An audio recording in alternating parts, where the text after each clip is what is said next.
Honorable Speaker, sir, the contemporary phase of our ties with China dates back to 1988, when there was a clear understanding that the Sino-Indian boundary question will be settled through peaceful and friendly consultations. In 1991, the two sides agreed to maintain peace and tranquility in the areas along the LAC, pending a final settlement of the boundary question. Thereafter, in 1993, an agreement was reached on the maintenance of peace and tranquility. Subsequently, in 1996, India and China agreed on confidence-building measures in the military field. In 2003, we finalized a declaration of principles of our relations and comprehensive cooperation, which included the appointment of special representatives. In 2005, a protocol was formulated on modalities for the implementation of confidence-building measures along the LAC. At the same time, the political parameters and guiding principles for the settlement of the boundary question was agreed to. In 2012, a working mechanism for consultation and coordination, WMCC, was established, and a year later, we reached an understanding on border defense cooperation as well. Speaker, sir, the purpose of my recalling these agreements is to underline the elaborate nature of our shared efforts to ensure peace and tranquility, and to emphasize the seriousness of what its unprecedented disruption in 2020 implied for our overall relationship.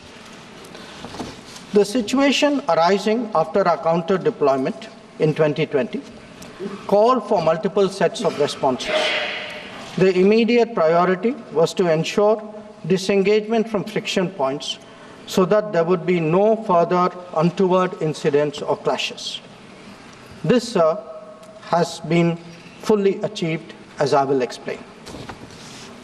The next priority will be to consider de-escalation that would address the massing of troops along the LAC with associated accompaniments. It is also evident that the management of border areas will require further attention in the light of our recent experiences. In all of this, we were and we remain very clear that the three key principles must be observed in all circumstances. One, both sides should strictly respect and observe the LAC. Two, neither side should attempt to unilaterally alter the status quo. And three, agreements and understandings reached in the past must be fully abided by in their entirety.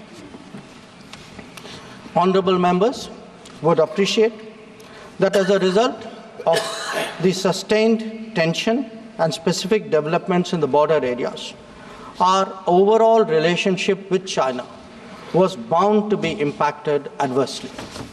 In the new circumstances, it was obviously not possible to continue the normal exchanges, interactions, and activities as in the past. In this regard, we made clear that the development of our ties were contingent on the principles of mutual sensitivity, mutual respect, and mutual interest. Throughout this period, honorable members would also be aware that government has maintained that India-China relations cannot be normal in the absence of peace and tranquility in the border areas. The combination of a firm and principled stance on the situation in the border areas, as well as a clearly articulated approach to the totality of our ties, have been the foundation of our engagement with China for the last 4 years. We have been very clear that the restoration of peace and tranquility would be the basis for the rest of the relationship to move forward. Since 2020, our engagement was therefore focused on these objectives. This took place at various levels involving different arms of the government. I myself have had meetings with my Chinese counterpart, as indeed has my senior colleague, Raksha Mantriji.